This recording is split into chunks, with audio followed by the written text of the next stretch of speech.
أعوذ بالله من الشيطان الرجيم بسم الله الرحمن الرحيم فبعث الله غرابا يبحث في الأرض ليريه كيف يواري سوءة أخيه قال يا ويلتى أعجزت أن أكون مثل هذا الغراب فأواري سوءة أخي فأصبح من النادمين অতঃপর আল্লাহ একটি কাক পাঠালেন যে মাটি খুঁড়ছিল, ওকে এটা দেখানোর জন্য যে সে ভাইয়ের লাশ কিভাবে গোপন করবে। তখন সে বলল, হায় আফসোস, আমি কি এই কাকটির মতো হতে পারলাম না যাতে আমার ভাইয়ের লাশ গোপন করতে পারি। অবশেষে সে অনুতপ্ত হল। অর্থাৎ যেহেতু ইতিপূর্বে কোনো মানুষ মরেনি, সেহেতু ভাইকে হত্যা করার পর তার লাশকে কি করবে তা সে বুঝে উঠতে পারছিল না। এ দেখে কিছুটা বুদ্ধি এলো যে আমিও নিজ ভাইয়ের লাশ দাফন করে দেই। আর এই ভেবে আক্ষেপ হলো যে আকল বুদ্ধিতে ও ভাইয়ের সমবেদনায় উক্ত জন্তুটার চেয়েও আমি নিকৃষ্ট। অর্থাৎ সেই অনুতাপই লাভজনক হয় যার সাথে থাকে গুনাহ থেকে ক্ষমা প্রার্থনা, বিনয় ও সংশোধনের মনোভাব। এক্ষেত্রে কাবিলের অনুতাপ আল্লাহর প্রতি অবাধ্যতার কারণে হয়নি, বরং ভাইয়ের হত্যার পর তার যে দুরবস্থা হয়েছিল সেই কারণে ছিল। من أجل ذلك كتبنا على بني إسرائيل أنه من قتل نفسا بغير نفس أو فساد في الأرض فكأنما قتل الناس جميعا ومن أحياها فكأنما أحيا الناس جميعا ولقد جاءتهم رسلنا بالبينات ثم إن كثيرا منهم بعد ذلك في الأرض لمسرفون। এই কারণেই আমি বনি ইসরাইলের প্রতি লিখে দিলাম যে কেউ কোনো ব্যক্তিকে হত্যা করল অন্য কাউকে হত্যা অথবা জমিনে বিপর্যয় সৃষ্টি করার অপরাধ ছাড়া, সে যেন সকল মানুষকে হত্যা করে ফেলল। আর যে ব্যক্তি একটি প্রাণ রক্ষা করল সে যেন সকল মানুষকে রক্ষা করল। আর আমার রসূলগণ তাদের নিকট সুস্পষ্ট নির্দেশনাবলী নিয়ে এসেছিলেন, কিন্তু এরপরও তাদের অনেকে জমিনে সীমা লঙ্ঘন করে বেড়ায়। অর্থাৎ দেশে ফাসাদ করার অনেক উপায় বা ধরন আছে, যেমন সত্যপন্থীদের সত্য ধর্ম থেকে ফিরিয়ে রাখা, অথবা পয়গম্বরদের অমর্যাদা করা, অথবা আল্লাহর পানা মুরতাদ বা ধর্মান্তরিত হয়ে নিজের এই গর্হিত কর্ম দ্বারা অন্যদের ধর্ম ত্যাগে বা মুরতাদ হতে প্ররোচিত করা ইত্যাদি। অর্থাৎ পৃথিবীর বুকে প্রথমে বড় পাপ এই সংগঠিত হলো যে কাবিল হাবিলকে হত্যা করল। এরপর মানুষ হত্যার ধারা চালু হয়। এ কারণেই তাওরাতে বর্ণিত হয়েছে, একজনকে হত্যা করে যেন সকলকে হত্যা করল। অর্থাৎ একজনের অন্যায় হত্যা করার ফলে অন্যরাও এ পাপের দুঃসাহস করে। অতএব যে ব্যক্তি একজনকে হত্যা করে অনিরাপত্তার বীজ বপন করে, সে যেন সকল মানুষের হত্যা ও অনিরাপত্তার দ্বার খুলে দেয়। পক্ষান্তরে যে ব্যক্তি কোনো একজনকে রক্ষা করে, অর্থাৎ কোনো জালেম হত্যাকারীর হত্যা থেকে বাঁচিয়ে দেয়, সে যেন স্বীয় কর্মের দ্বারা সমগ্র মানব জাতিকে বাঁচানোর আহ্বান জানায়। إنما جزاء الذين يحاربون الله ورسوله ويسعون في الأرض فسادا أن يقتلوا أو يصلبوا أو تقطع أيديهم وأرجلهم من خلاف أو ينفوا من الأرض ذلك لهم خزي في الدنيا ولهم في الآخرة عذاب عظيم যারা আল্লাহ ও তার রাসূলের বিরুদ্ধে যুদ্ধ করে এবং ফাসাদ করার জন্য দেশের মধ্যে দৌড়ঝাঁপ করে বেড়ায়, ওদের শাস্তি কেবলই যে ওদের হত্যা করা হবে অথবা শুলে চড়ানো হবে অথবা বিপরীত দিক থেকে ওদের হাত পা কেটে ফেলা হবে অথবা দেশ থেকে ওদের নির্বাসিত করা হবে। এটা দুনিয়াতে ওদের লাঞ্ছনা, আর আখেরাতে ওদের জন্য রয়েছে মহাশাস্তি, অর্থাৎ অশান্তি সন্ত্রাস সৃষ্টি করার জন্য। অধিকাংশ তাফসীরকার এই স্থলে রাহাজানি ও ডাকাতি অর্থ করেছেন, কিন্তু শব্দাবলী ব্যাপক অর্থে গ্রহণ করলে বিষয়বস্তু অধিকতর প্রশস্ত হয়ে যায়। বিভিন্ন সহিহ হাদিসে আয়াতের যে শানে নুজুল বর্ণিত হয়েছে তারও দাবি হচ্ছে শব্দাবলীকে ব্যাপক অর্থে গ্রহণ করা। আল্লাহ ও তার রাসূলের বিরুদ্ধে যুদ্ধ করা অথবা পৃথিবীতে ফাসাদ ও অশান্তি ছড়ানো, এই দুটি কথা এমন যে কাফেরদের আক্রমণ, ধর্মত্যাগের ফিতনা, রাহাজানি, ডাকাতি, নাহক কতল ও লুটতরাজ, দুরভিসন্ধি, বিভ্রান্তিকর প্রোপাগান্ডা সবই এর অন্তর্ভুক্ত হতে পারে। আর এগুলোর প্রত্যেকটি অপরাধই এমন যে এর অপরাধী সম্মুখবর্তী চারটা শাস্তির কোনো না কোনোটি অবশ্যই উপযুক্ত সাব্যস্ত হয়, অর্থাৎ ডান হাত ও বাম পা, অর্থাৎ অন্য কোথাও নিয়ে গিয়ে ওদের বন্দী করে রাখা হবে। ইমাম আবু হানিফা রহমতুল্লাহ আলাইহির মাযহাব তাই। ডাকাতদের চার রকম অবস্থা হতে পারে: এক, হত্যা করেছে কিন্তু ধন সম্পদ নেওয়ার সুযোগ হয়নি। দুই, হত্যাও করেছে এবং সম্পদও নিয়ে গেছে। তিন, সম্পদ কেড়ে নিয়েছে কিন্তু হত্যা করেনি। চার, ধন সম্পদও নিতে পারেনি, হত্যাও করতে পারেনি, ইচ্ছা ও প্রস্তুতি নেওয়ার পরই গ্রেফতার হয়ে গেছে। উক্ত চার অবস্থায় যথাক্রমে আয়াতে বর্ণিত চার শাস্তি দেওয়া হবে। إلا الذين تابوا من قبل أن تقدروا عليهم فاعلموا أن الله غفور رحيم তবে যারা তওবা করে নেবে তোমরা তাদের পাকড়াও করার পূর্বে তাদের কথা ভিন্ন, অতএব জেনে রাখো যে আল্লাহ অতি ক্ষমাশীল, পরম দয়ালু। অর্থাৎ জিত হওয়ার পূর্বে তওবা করে নিলে শরীয়ত নির্ধারিত শাস্তি ও আল্লাহর হক হিসাবে উল্লেখিত শাস্তিগুলো মাফ হয়ে যায়, বান্দার হক মাফ হবে না। যেমন কারো ধন সম্পদ চুরি ডাকাতি করে নিয়ে থাকলে ক্ষতিপূরণ দিতে হবে, হত্যা করে থাকলে কিসাস নেওয়া হবে, তবে সম্পদের মালিক বা নিহত ব্যক্তির ওলি ক্ষমা করে দেওয়ার অধিকার রাখে। يا أيها الذين آمنوا اتقوا الله وابتغوا إليه الوسيلة وجاهدوا في سبيله لعلكم تفلحون হে ঈমানদারগণ, আল্লাহকে ভয় করতে থাকো, তার পর্যন্ত পৌঁছার ওসিলা অন্বেষণ করো ও তার পথে জিহাদ করো যাতে তোমরা সফল কাম হও।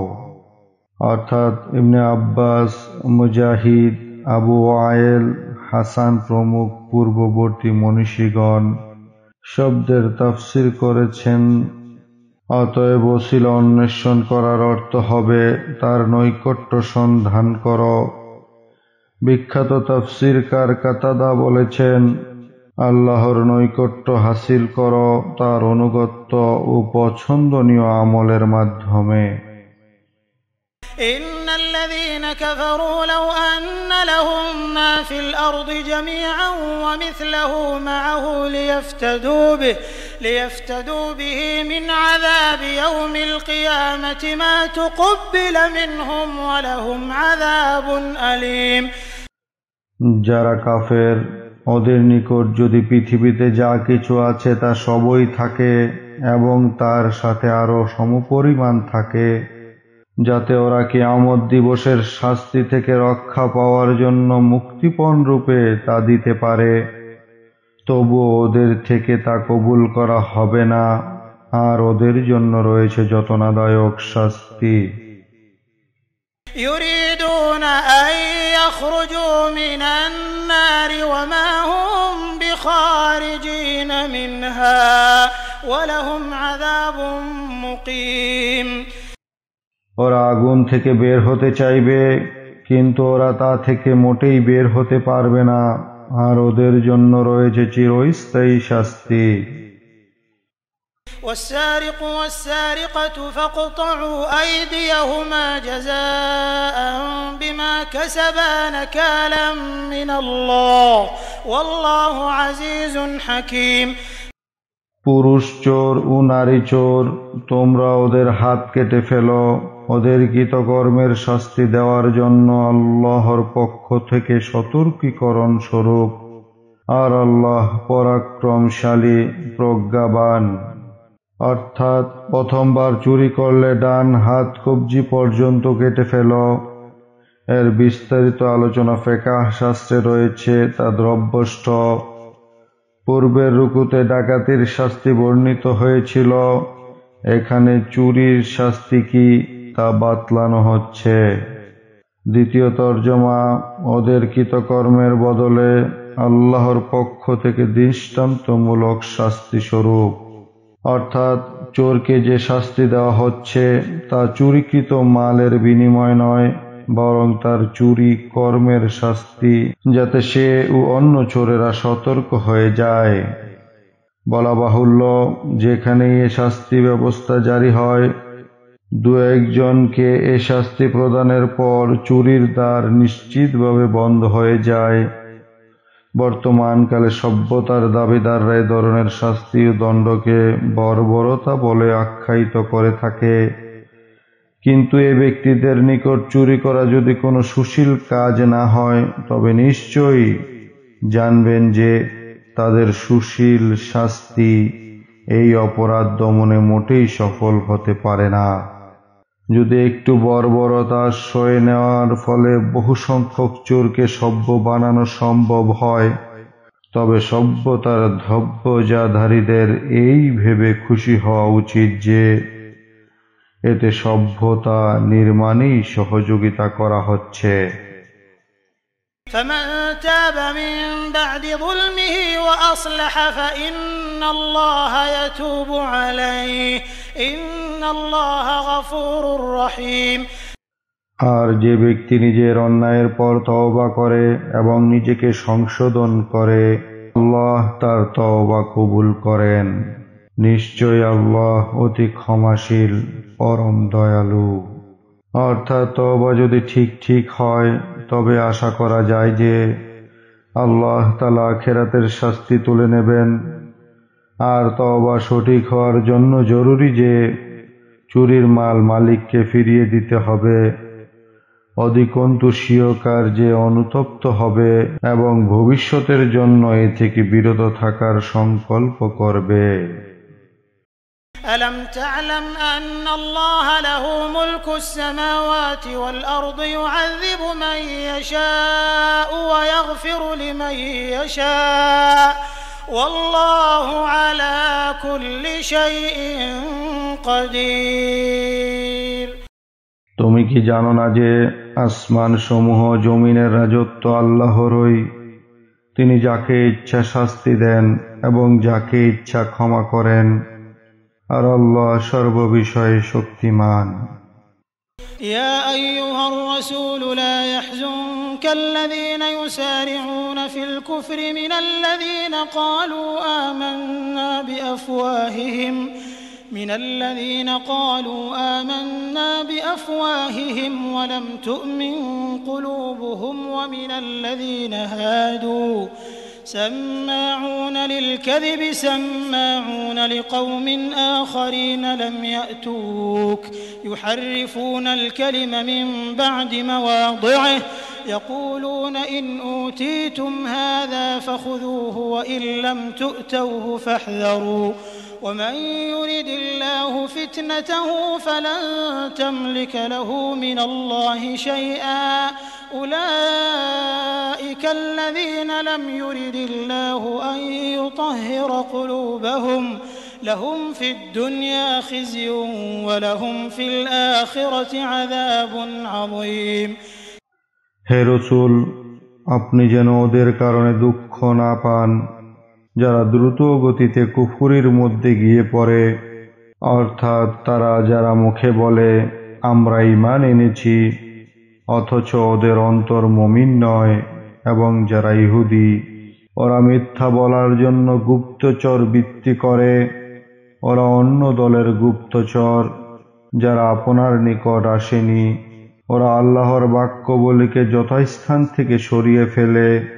ওরা বলে যদি তোমাদের এই নির্দেশ প্রদান করা হয় তবে তা গ্রহণ করবে, আর যদি এই নির্দেশ না দেওয়া হয় তবে বিরত থাকবে।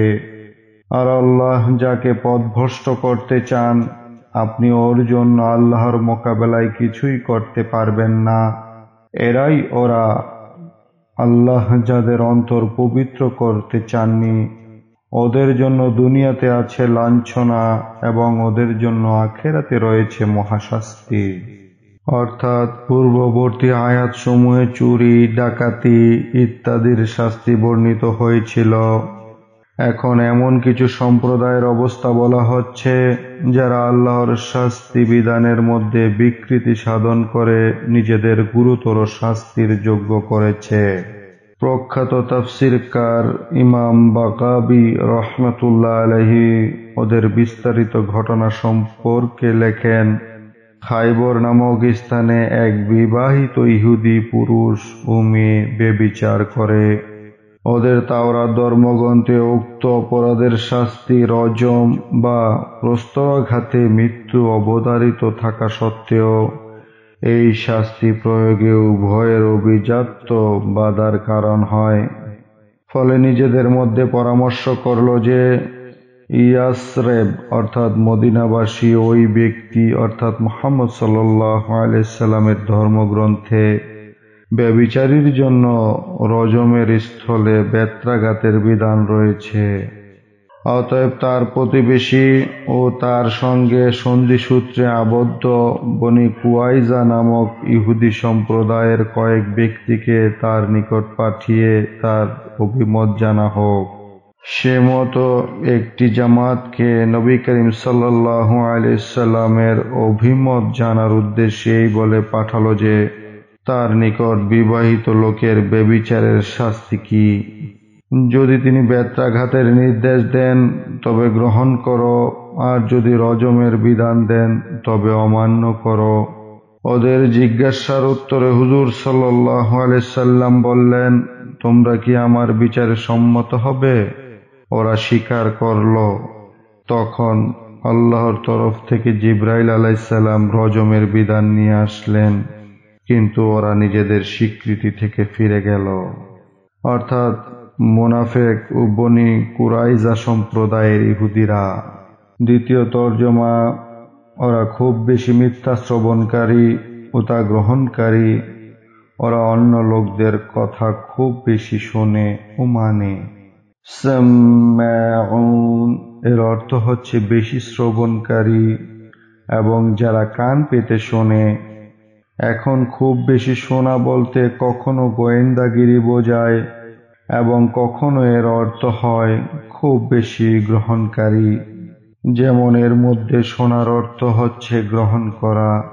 মুতারজেম হযরত শাইখুল হিন্দ রহমাতুল্লাহ আলাইহি স্থলে প্রথম অর্থটি নিয়েছেন, কিন্তু ইবনে জারির প্রমুখ বিজ্ঞ তাফসীর বিশারদগণ দ্বিতীয় অর্থ গ্রহণ করেছেন।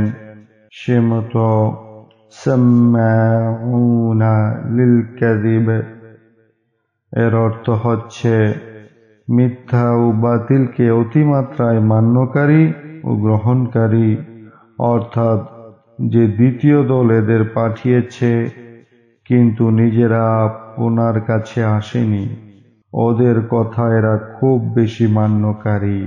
অর্থাৎ যদি চাবুক মারার নির্দেশ প্রাপ্ত হও তবে কবুল করো, নতুবা কবুল করো না।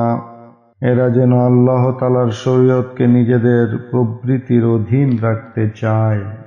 এই স্থলে ইহুদিদের পাপাচার, প্রবৃত্তি পূজা, জিদ ও হটকারিতা বয়ান করে আল্লাহ তাআলা যে এই কথা বললেন, যাকে আল্লাহ গোমরা করতে চান, এবং এরাই ওরা যাদের অন্তর আল্লাহ তাআলা পবিত্র করতে চাননি। এর তাৎপর্য ও উদ্দেশ্য এই যে খোদা এদের অযোগ্যতা ও কুকর্মের কারণে ওদের উপর থেকে নিজের রহমত ও কৃপা দৃষ্টি ফিরিয়ে নিলেন। অতঃপর এদের আর পথ অবলম্বন ও সত্য গ্রহণের কোনো আশা রয়নি। অতএব হে রাসূল, আপনি এদের চিন্তায় নিজেকে কষ্টে ফেলবেন না। سماعون للكذب أكالون للسحت فإن جاءوك فاحكم بينهم أو أعرض عنهم وإن تعرض عنهم فلن يضروك شيئا وإن حكمت فاحكم بينهم بالقسط إن الله يحب المقسطين। ওরা মিথ্যা বলার জন্য গুপ্তচর বৃত্তি করে, অতি বড় হারামখোর। অতএব ওরা যদি আপনার নিকট আসে তবে ওদের মধ্যে ফয়সালা করে দেবেন, অথবা ওদের থেকে মুখ ফিরিয়ে নেবেন। আপনি যদি ওদের থেকে মুখ ফিরিয়ে নেন তবে ওরা আপনার কোনো ক্ষতি করতে পারবে না। আর যদি ফয়সালা করেন তবে ওদের মধ্যে ইনসাফের সাথে ফয়সালা করুন। নিশ্চয়ই আল্লাহ ইনসাফকারীদের ভালোবাসেন। অর্থাৎ ইসলামের প্রাথমিক অবস্থায় হুজুর সাল্লাল্লাহু আলাইহি সাল্লামের প্রতি এই ইখতিয়ার ছিল। পরবর্তীতে যখন ইসলামের শক্তি ও অনুশাসন পূর্ণতম রূপ নিল, তখন আল্লাহ তাআলার তরফ থেকে ইরশাদ হল, অর্থাৎ শরীয়তের কানুন অনুসারে তাদের বিবাদ বিসংবাদের বিচার মীমাংসা করে দিন। অর্থাৎ মুখ ফিরিয়ে নেওয়া ও পাশ কাটিয়ে চলার প্রয়োজন নেই। وكيف يحكمونك وعندهم التوراة فيها حكم الله ثم يتولون من بعد ذلك وما أولئك بالمؤمنين। ওরা কিভাবে আপনাকে ফয়সালাকারী বানায়, অথচ ওদের নিকট তো তাওরাত রয়েছে যার মধ্যে আল্লাহর বিধান, এরপর মুখ ফিরিয়ে নেয়, আর ওরা আদৌ ঈমানদার নয়। অর্থাৎ আশ্চর্যের বিষয় এই যে আপনাকে এরা বিচারক সাব্যস্ত করেছে, অথচ যে তাওরাতকে আসমানি কিতাব বলে মানছে তার ফয়সালার উপরও এরা সন্তুষ্ট নয়। সুতরাং প্রকৃত প্রস্তাবে কোরআন বা তাওরাত কোনটিরই উপর এদের ঈমান নেই। إنا أنزلنا التوراة فيها هدى ونور يحكم بها النبيون الذين أسلموا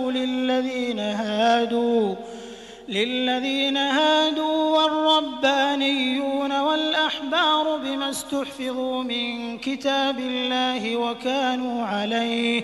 وكانوا عليه شهداء فلا تخشوا الناس واخشوني ولا تشتروا بآياتي ثمنا قليلا ومن لم يحكم بما أنزل الله فأولئك هم الكافرون।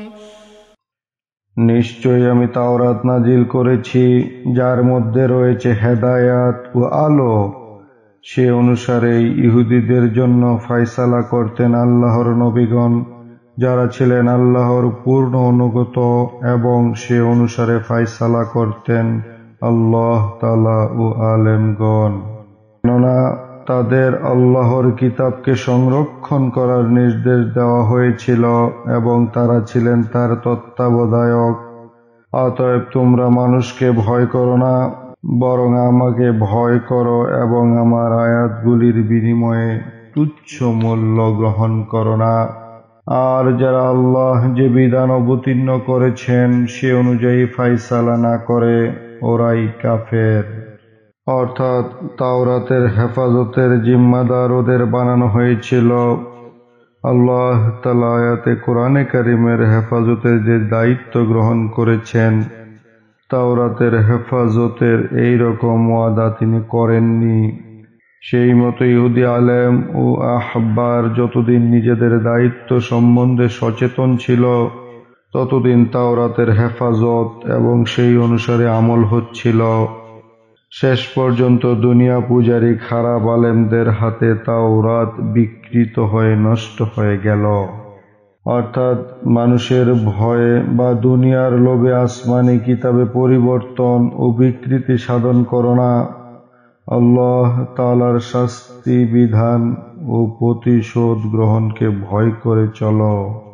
অর্থাৎ আল্লাহ যা অবতীর্ণ করেছেন সে অনুসারে হুকুম না করার অর্থ সম্ভবত এই যে আল্লাহ তাআলার দেওয়া বিধানকেই অস্বীকার করে সেই স্থল নিজেরাই ও কামনা মোতাবেক অন্য বিধান রচনা করে নেয়। যেমন ইহুদিরা রজমের বিধান সম্পর্কে করেছিল। আর যদি প্রদত্ত বিধানকে ঈমানগত দিক থেকে সাব্যস্ত মেনেও কার্যত অন্যথা করে তবে কাফের, এর অর্থ আমলি কাফের বা কার্যগত কাফের হবে। অর্থাৎ তার কার্যক্রম কাফেরদের মতো।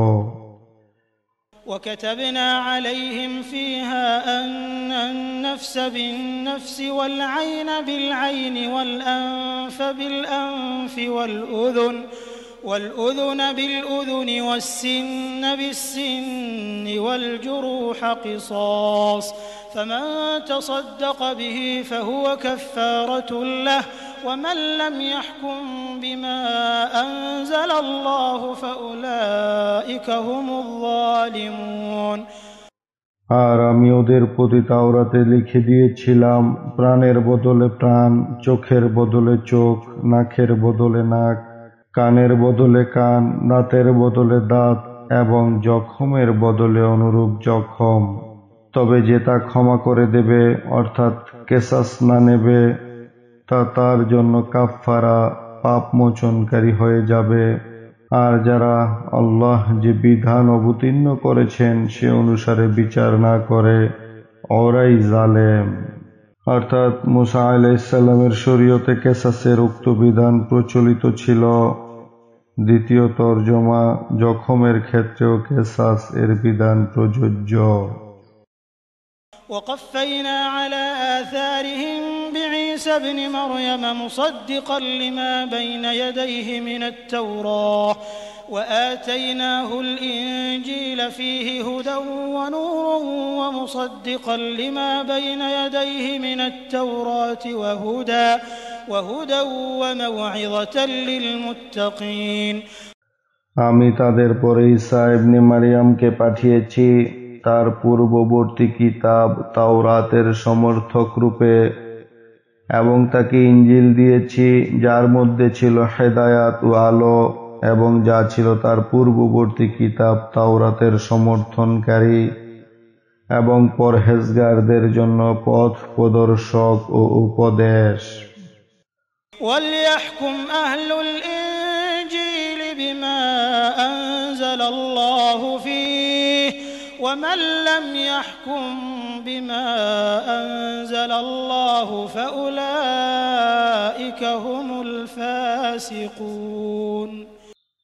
সুতরাং ইনজিলধারীরা যেন আল্লাহ তাতে যে বিধান অবতীর্ণ করেছেন সে অনুসারে ফায়সালা করে, আর যারা আল্লাহ যে বিধান অবতীর্ণ করেছেন সে অনুসারে বিচার করে না ওরাই নাফরমান। وأنزلنا إليك الكتاب بالحق مصدقا لما بين يديه من الكتاب ومهيمنا عليه فاحكم بينهم بما أنزل الله ولا تتبع أهواءهم عما جاءك من الحق لكل جعلنا منكم شرعة ومنهاجا ولو شاء الله لجعلكم أمة واحدة ولكن ليبلوكم فيما آتاكم فاستبقوا الخيرات إلى الله مرجعكم جميعا فينبئكم بما كنتم فيه تختلفون আর আমি আপনার প্রতি সত্য কিতাব নাজিল করেছি, তার পূর্ববর্তী কিতাব সমূহের সত্যায়নকারী ও সেইগুলির বিষয়বস্তুর সংরক্ষক রূপে। অতএব আপনি তাদের মধ্যে আল্লাহ যা নাজিল করেছেন সে অনুসারে ফায়সালা করুন, এবং আপনার নিকট যে সত্য এসেছে তা ত্যাগ করে ওদের খেয়াল খুশির অনুসরণ করবেন না। আমি তোমাদের প্রত্যেক দলকে ভিন্ন জীবন বিধান ও পথ পদ্ধতি দান করেছি, আর যদি আল্লাহ চাইতেন তবে তোমাদের সকলকে জীবন বিধানের দিকে থেকে একই উম্মত বানাতে পারতেন, কিন্তু তিনি তোমাদের ভিন্ন ভিন্ন শরীয়ত দিয়েছেন যাতে তিনি তোমাদের যা দিয়েছেন সে বিষয়ে তোমাদের পরীক্ষা করতে পারেন। সুতরাং তোমরা নেক কাজে প্রতিযোগিতা করো, আল্লাহর নিকটেই তোমাদের সবাইকে প্রত্যাবর্তন করতে হবে। অতএব তিনি তোমাদের যেসব বিষয় জানিয়ে দেবে যাতে তোমরা মতবিরোধ করতে। মুহাইমিন শব্দটির একাধিক অর্থ বর্ণিত হয়েছে: আমানতদার, প্রবল, বিচারক বা শাসক, হেফাজতকারী, তত্ত্বাবধায়ক। আর এই প্রত্যেকটি অর্থের দিক থেকেই কোরআনে কারীম পূর্ববর্তী কিতাব সমূহের জন্য মুহাইমিন। আল্লাহ তাআলা যে আমানত, তাওরাত, ইনজিল ইত্যাদি আসমানি কিতাবে গচ্ছিত ছিল তারও বেশি বিষয় সহ কোরআন কারীমে রক্ষিত রয়েছে, তাতে কোনোই খেয়ানত করা হয়নি। আর কিছু শাখা বিষয় যা সেকালের বা তখনকার লোকদের অবস্থার উপযোগী বলে সেই কিতাবগুলিতে বিদ্যমান ছিল তা কোরআনে কারীম মনসুখ বা রহিত করে দিয়েছে, এবং সেসব তত্ত্ব ও তথ্য অপূর্ণ ছিল সেসবের পূর্ণতা সাধন করেছে। অর্থাৎ আল্লাহ তাআলা প্রত্যেক উম্মতকে তাদের অবস্থা ও যোগ্যতা অনুসারে পৃথক আইন কানুন ও কর্মপন্থা দিয়েছেন, এবং সেসব ধর্মীয় মূলনীতি ও মৌলিক উদ্দেশ্যের উপর নাজাত ও পরকালীন মুক্তির নির্ভরশীল।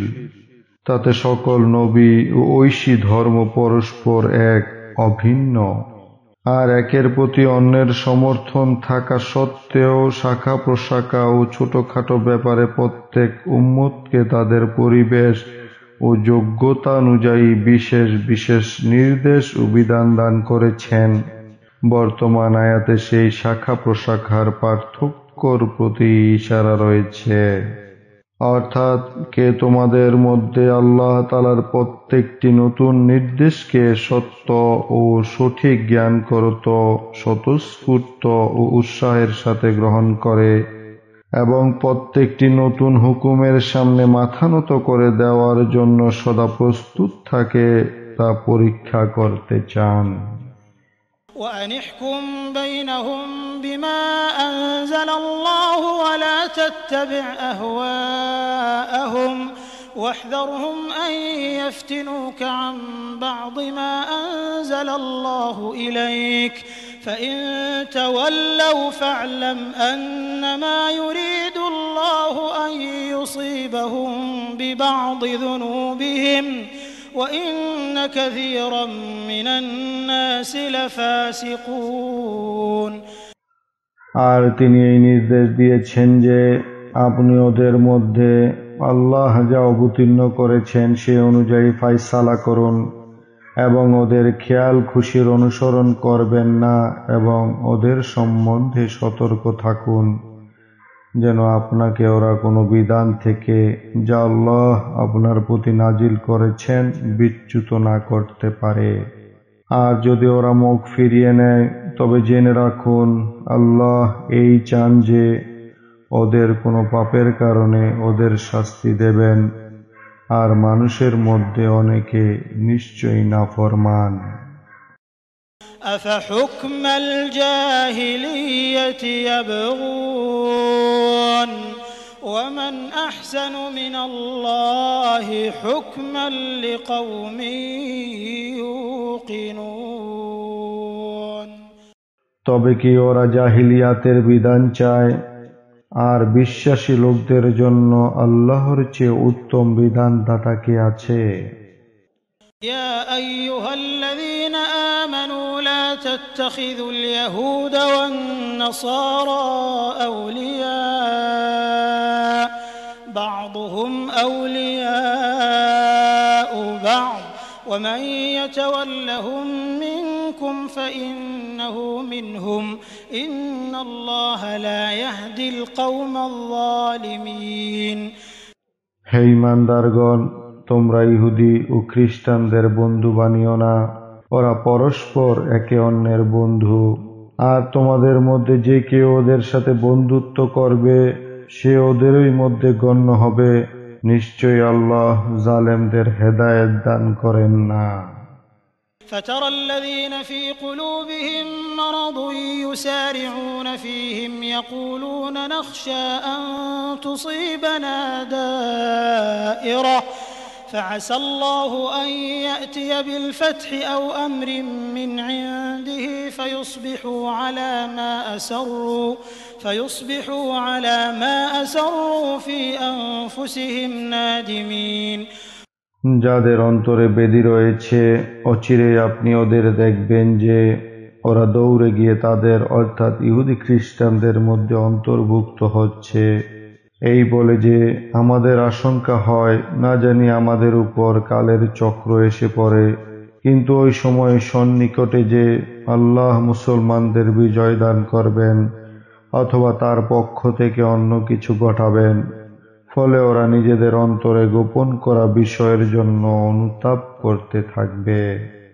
দ্বিতীয় তর্জমা, ওরা দ্রুত গতিতে ইহুদি খ্রিস্টানদের দিকে অগ্রসর হচ্ছে, অর্থাৎ সেই সময় অতি নিকটবর্তী যখন আল্লাহ তাআলা তার নবী সাল্লাল্লাহু আলাইহি সাল্লামকে মীমাংসাকারী বিজয় ও প্রাবল্য দান করবেন এবং সমগ্র আরবের কেন্দ্র মক্কা শরীফে তাকে বিজয়ী রূপে প্রবেশ করাবেন, অথবা এছাড়া নিজ কুদরত ও হুকুমে এমন আরো বিষয়ের প্রকাশ ঘটাবেন যা দেখে মুনাফিকদের সকল মিথ্যা আশা ভরসা নিঃশেষ হয়ে যাবে।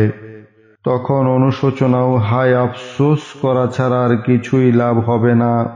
বস্তুত ওদের তাই হয়েছিল।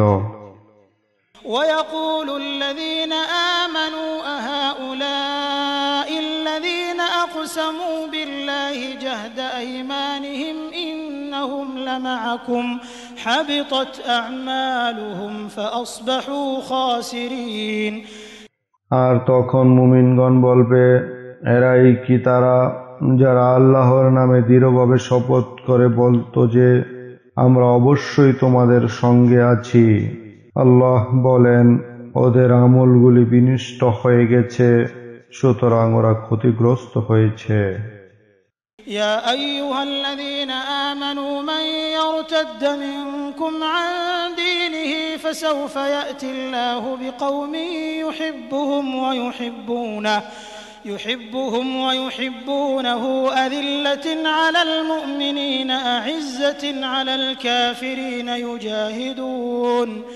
يجاهدون في سبيل الله ولا يخافون لومة لائم ذلك فضل الله يؤتيه من يشاء والله واسع عليم।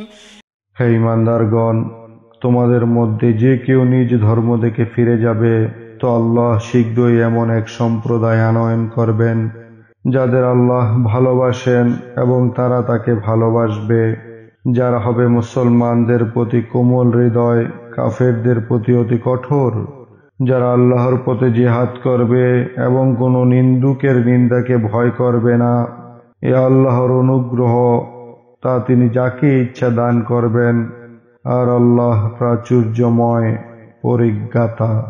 অর্থাৎ এই আয়াতে ইসলামের চির অক্ষয়তা ও অবিনশ্বরতা সম্পর্কে মহা ভবিষ্যদ্বাণী করা হয়েছে। পূর্ববর্তী আয়াতসমূহে কাফেরদের সাথে বন্ধুত্ব করতে নিষেধ করা হয়েছিল, কেননা কাফেরদের সাথে বন্ধুত্বের ফলে কোনো ব্যক্তি বা সম্প্রদায়ের পক্ষে প্রকাশ্যভাবে ইসলাম থেকে ফিরে যাওয়ার সম্ভাবনা ছিল। এই আয়াতে কোরআন কারীম ঘোষণা করেছে যে ইসলাম থেকে বিমুখ হয়ে এহেন লোকেরা নিজেদেরই ক্ষতি করবে, ইসলামের কোনোই ক্ষতি সাধন করতে পারবে না। আল্লাহ তাআলা মুরতাদদের স্থলে বা ওদের বিরুদ্ধে এমন জাতির আবির্ভাব করবেন যারা আল্লাহ তাআলাকে ভালোবাসবে এবং আল্লাহ তাআলা তাদের ভালোবাসবেন। তারা মুসলমানদের প্রতি দয়াদ্র ও মেহেরবান হবে এবং ইসলামের শত্রুদের বিরুদ্ধে কঠোর ও শক্তিশালী হবে। এই ভবিষ্যদ্বাণী আল্লাহ তাআলার কুদরতে সর্বযুগে বাস্তবায়িত হয়েছে। إنما وليكم الله ورسوله والذين آمنوا الذين يقيمون الصلاة ويؤتون الزكاة وهم راكعون। তোমাদের বন্ধু তো কেবল আল্লাহ, তার রাসূল ও মুমিনগণ, যারা নামাজ কায়েম করে ও যাকাত প্রদান করে এবং তারা বিনয়ী। ومن يتول الله ورسوله والذين آمنوا فإن حزب الله هم الغالبون। আর যে কেউ বন্ধু বানাবে আল্লাহ, তার রাসূল ও ঈমানদারদের, তো আল্লাহর জামাতই সকলের উপর বিজয়ী। অর্থাৎ কাফেরদের সংখ্যাধিক্য ও মুসলমানদের সংখ্যালঘুতা দৃষ্টে সম্ভবত কোনো দুর্বল মনা ও বাহ্য দৃষ্টি সম্পন্ন মুসলমান এই ভেবে দ্বিধাগ্রস্ত হয়ে পড়ে যে সমগ্র দুনিয়া থেকে বন্ধুত্ব ছিন্ন করে গোটা কয়েক মুসলমানের সঙ্গে বন্ধুত্বের উপর নির্ভর করলে বিজয়ী হওয়া দূরের কথা, কাফেরদের আক্রমণ থেকে জীবন ও অস্তিত্ব রক্ষাই দুরূহ হবে। এমন লোকদের সান্ত্বনার জন্যই বলা হচ্ছে যে মুসলমানদের সংখ্যালঘুতা ও বাহ্যিক সম্বলহীনতার প্রতি লক্ষ্য করো না। যেদিকে আল্লাহ তাআলা এবং তার রাসূল ও খাঁটি বিশ্বস্ত মুসলমানগণ রয়েছেন, সেই পক্ষই বিজয়ী হবে। يا أيها الذين آمنوا لا تتخذوا الذين اتخذوا دينكم هزوا ولعبا من الذين أوتوا الكتاب من قبلكم والكفار أولياء واتقوا الله إن كنتم مؤمنين। হে ঈমানদারগণ, তোমাদের পূর্বে যাদের কিতাব দেওয়া হয়েছে অর্থাৎ ইহুদি ও খ্রিস্টান, ওদের মধ্যে যারা তোমাদের ধর্মকে তামাশা ও খেলার বস্তু বানায়, ওদের ও অন্য কাফেরদের বন্ধু বানিও না। আর আল্লাহকে ভয় করো যদি তোমরা ঈমানদার হয়ে থাকো। অর্থাৎ কাফেরদের বলতে এখানে মুশরিকদের বোঝানো হয়েছে। وَإِذَا نَادَيْتُمْ إِلَى الصَّلَاةِ اتَّخَذُوهَا هُزُوًا وَلَعِبًا ذَلِكَ بِأَنَّهُمْ قَوْمٌ لَّا يَعْقِلُونَ। যখন তোমরা নামাজের জন্য আহ্বান করো তখন ওরা তাকে তামাশা ও খেলার বস্তু বানায়, এটা এর জন্য যে ওরা নির্বোধ লোক। قُلْ يَا أَهْلَ الْكِتَابِ هَلْ تَنقِمُونَ مِنَّا إِلَّا أَنْ آمَنَّا بِاللَّهِ وَمَا أُنزِلَ إِلَيْنَا وَمَا أُنزِلَ مِن قَبْلُ وَأَنَّ أَكْثَرَكُمْ فَاسِقُونَ। আপনি বলুন, হে কিতাবীরা, তোমরা আমাদের প্রতি কেবল এই কারণেই জেদ পোষণ করো যে আমরা ঈমান এনেছি আল্লাহর প্রতি এবং তার প্রতি যা আমাদের উপর নাজিল করা হয়েছে এবং তারও প্রতি যা পূর্বে নাজিল করা হয়েছিল, এবং এই কারণে যে তোমাদের অধিকাংশই নাফরমান। দ্বিতীয় তর্জমা, আমাদের মধ্যে কেবল এ দোষই দেখতে পাও যে, অর্থাৎ কোনো কাজে দোষ্য বা হাসি ঠাট্টা করা যেতে পারে দুইটি কারণে। হয়তো সেই কাজটি ঠাট্টার যোগ্য অথবা কাজটির সম্পাদনকারী হাসির পাত্র। বর্তমান আয়াতে আজানদাতাদের বা মুসলমানদের পবিত্র অবস্থাদি সম্পর্কে প্রশ্নের ভঙ্গিতে সতর্ক করা হয়েছে। অর্থাৎ ঠাট্টাকারীরা যারা মাশাআল্লাহ নিজেদের কিতাবধারী ও শরীয়তের পণ্ডিত বলে দাবি করে থাকে, ওরা একটু চিন্তা করে ইনসাফের সঙ্গে বলুক, আমাদের মুসলমানদের সঙ্গে ওদের এত শত্রুতা কেন, এবং এমন কি দোষ আমাদের মধ্যে দেখো যা ওদের ধারণায় হাসির যোগ্য। তা এছাড়া আর কিছু নয় যে আমরা লা শারিক এক আল্লাহর প্রতি, তার অবতীর্ণ সকল কিতাবের প্রতি ও তার প্রেরিত সকল নবীর প্রতি খাঁটি দিলে ঈমান রাখি। قل هل أنبئكم بشر من ذلك مثوبة عند الله من لعنه الله وغضب عليه وجعل منهم القردة والخنازير وعبد الطاغوت أولئك شر مكانا وأضل عن سواء السبيل। আপনি বলুন, আমি কি তোমাদের সেই পথ সম্পর্কে অবহিত করব যা এই পথ থেকে, যা তোমাদের ধারণায় নিকৃষ্ট, প্রতিফলের হিসাবে আল্লাহর নিকট নিকৃষ্টতর?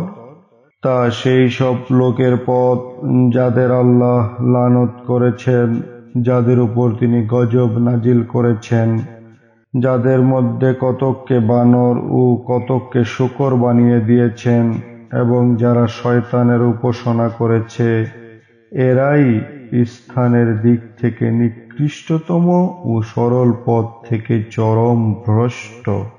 অর্থাৎ যদি ইনসাফের দৃষ্টিতে দেখা হয়, তবে সর্বনিকৃষ্ট সৃষ্টি ও পথভ্রষ্ট জাতি যথার্থ রূপে তোমাদের ঠাট্টা বিদ্রূপের পাত্র হতে পারে, এবং সে জাতি স্বয়ং তোমরাই।